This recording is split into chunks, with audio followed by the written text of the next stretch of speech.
Brutaliser les gens, c'était comme boire de l'eau. On a subi des éducations complètement idéologiques. On est en juillet 1966 à Wuhan. Un vieil homme, 73 ans, calvitie et cheveux noirs, se baigne dans le tumultueux fleuve Yangtze. Sauf que, certains l'auront peut-être reconnu, cet homme c'est Mao Tse-tung, leader du Parti communiste chinois. Quelques semaines plus tard, il fait son grand retour et déclenche la révolution culturelle, poussant toute une génération à la folie, destruction du patrimoine, torture, massacre et même cannibalisme. Des millions de jeunes sont fanatisés et le mouvement s'étend hors du pays, jusqu'en France. Mais comment une telle folie a-t-elle pu arriver? Comment Mao Tse-tung a pu faire un tel lavage de cerveau?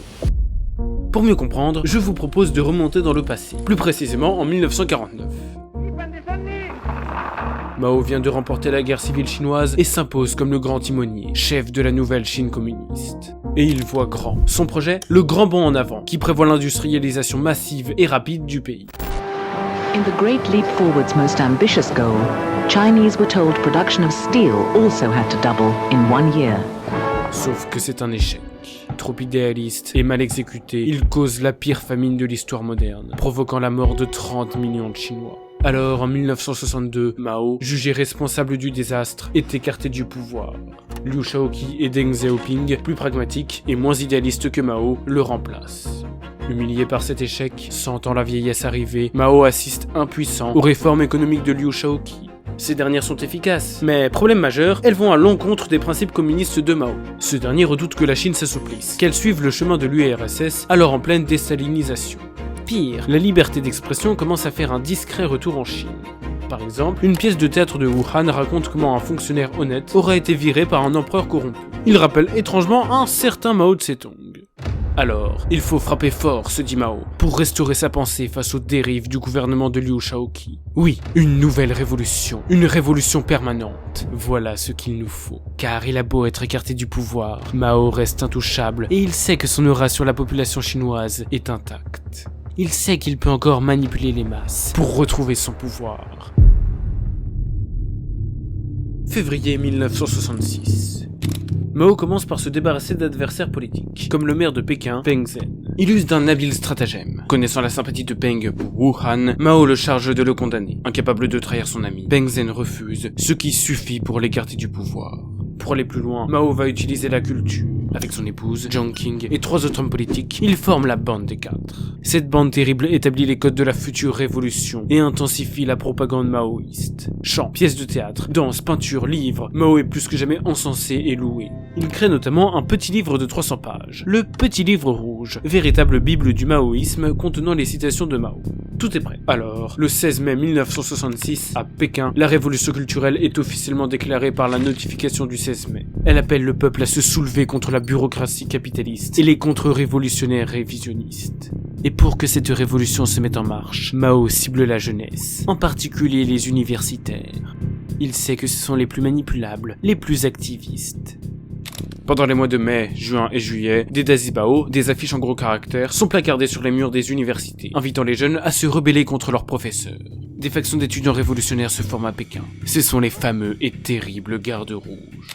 Et ils sont innombrables dans la gigantesque fourmilière chinoise à rechercher s'il n'y a pas parmi les cadres du parti et de l'État qu'ils côtoient dans leur travail des conservateurs, des droitiers, des responsables engagés dans la voie capitaliste.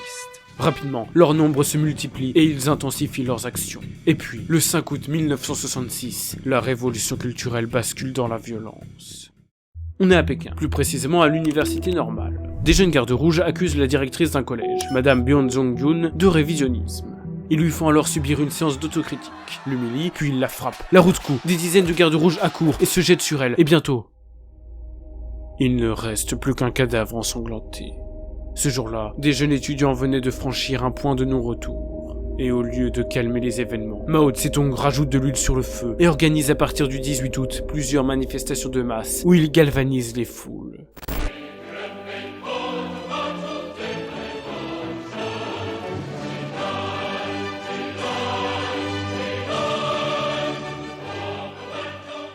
Le message est clair, les gardes rouges doivent épurer la Chine, se débarrasser et éradiquer les 4 vieilleries. Vieilles idées, vieilles coutumes, vieilles cultures et vieilles habitudes. Toute la culture chinoise, tout son patrimoine doivent être détruits. Sans destruction, pas de construction, écrit Mao dans son petit livre rouge. Alors, durant le mois d'août, les gardes rouges saccagent les temples, détruisent les statues, brûlent les livres, ils pillent les maisons des Pékinois. Une effigie de Bouddha, un livre, un porte-bonheur, cela appartient à l'ancien monde et doit disparaître. Pire encore, les gardes rouges s'attaquent à toute personne suspectée d'être contre-révolutionnaire. Des centaines de professeurs, hommes politiques, propriétaires, moines, prêtres défilent honteusement avant de se faire attaquer par des hordes de gardes rouges hystériques. Et pendant ce temps, Mao et la bande des 4 continuent de diffuser en masse la propagande. Le petit livre rouge devient même le 2e livre le plus imprimé au monde, juste derrière la Bible. À la fin du mois d'août, la bande des 4 offre aux gardes rouges la gratuité des trains. Ça peut paraître anodin, mais cette mesure va permettre de diffuser la révolution culturelle. L'une après l'autre, les villes chinoises tombent dans la terreur de ces hordes de jeunes fanatisés. On parle dans certaines villes de plusieurs centaines de morts, chaque jour. À partir de novembre, les gardes rouges s'en prirent notamment au Tibet. Ils rasèrent les monastères et souillèrent des lieux sacrés du bouddhisme tibétain. Le temple du Jogang, véritable mecque du bouddhisme, est transformé en urinoir. Mais le pire était encore à venir. À partir de l'année 1967, l'administration de villes comme Shanghai tombe aux mains des gardes rouges. Et bientôt, le pays sombre dans la guerre civile. Elle oppose d'un côté des gardes rouges contre des communistes plus proches de la pensée de Liu Shaoqi, mais aussi différentes factions de gardes rouges qui s'entretuent pour le contrôle d'une ville ou simplement d'un quartier. Et alors que le pays sombrait dans le chaos, Mao enflammait la situation. Il implique l'armée pour soutenir les révolutionnaires. En plus des lynchages, s'ajoutent désormais les fusillades des militaires. Des gigantesques massacres ravagent le pays. À Dao, par exemple, près de 7000 civils sont exécutés. La Chine s'enfonce dans une folie meurtrière qui dépasse tout ce que Mao aurait pu imaginer. La société se déchire à toutes les échelles, jusque dans les familles où des jeunes vont jusqu'à dénoncer leurs parents. La folie meurtrière atteint des sommets dans la province de Guangxi, où des cas de cannibalisme ont été recensés. Une centaine de personnes furent dévorées par des maoïstes fanatisés. Et puis finalement, Liu Shaoqi lui-même est arrêté puis emprisonné. Il mourra quelques années plus tard. Mao a enfin eu ce qu'il voulait. Le voilà au pouvoir, débarrassé de son rival, et la Chine entière l'acclame. Sauf que bon, il est certes au pouvoir, mais son pays, lui, est au bord de l'anarchie. Mai 1968. La France était paralysée. 10 millions de grévistes du jamais. À l'autre bout du monde, la France est secouée par des émeutes étudiantes. Si je vous en parle, c'est que, parmi les manifestants, beaucoup brandissent le portrait de Mao et le petit livre rouge. En fait, vu de l'extérieur, la révolution culturelle séduit toute une génération d'étudiants de gauche et d'extrême gauche. La promesse de la révolution culturelle de mettre fin au capitalisme et aux vieilles idées culturelles attire la jeunesse. Alors que pendant ce temps, Mao souhaite arrêter la révolution culturelle. Il faut désormais rétablir l'ordre. Début 1968, il décide de réutiliser l'armée, mais cette fois-ci contre les gardes rouges. Près de 17 millions de gardes rouges sont envoyés de force à la campagne. C'est le mouvement des jeunes instruits.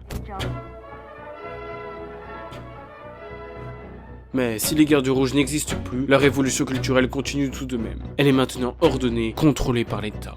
Pendant les années à venir, des centaines de victimes seront exécutées ou rééduquées dans les laogai, goulags chinois. Et puis un jour... Et puis aujourd'hui, la nouvelle est tombée, Mao est mort.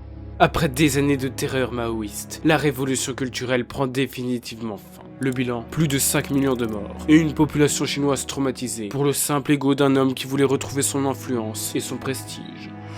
Après lui, Deng Xiaoping, ancien proche de Liu Shaoqi et survivant de la révolution, retrouve le pouvoir. Il dénonce la révolution culturelle, fait arrêter la bande des 4 et libéralise le pays.